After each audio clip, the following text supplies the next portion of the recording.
Anushka recording studio Vijaypur बाजार Kushinagar. Mix by Anil भोजपुरिया।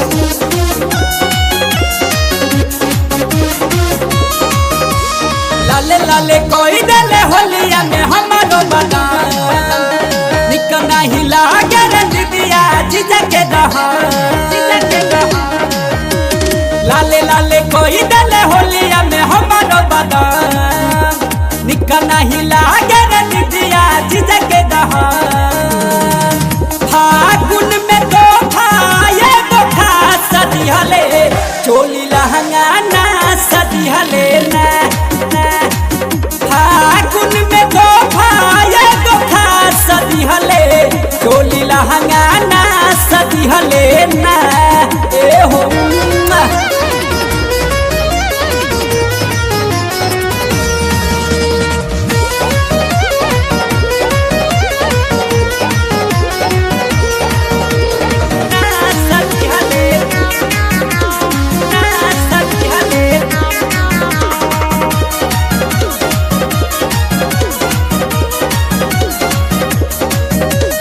होली खेले खातिर बोलई में अकेला ऊपर नीचे रंग के जीजा कही देले खेला खेला खेला खेला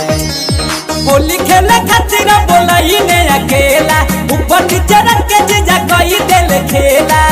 का कोई दीदिया रे काले बढ़ल परेशानी लागे लगुए ठंडा जा बढ़ल ले जीजा भीतरी पानी कसे खाती चोली मर बला सदी हले चोली लहंगा ना सदी हले ना ना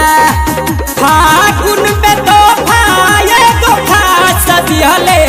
चोली लहंगा ना सदी हले ना ए हो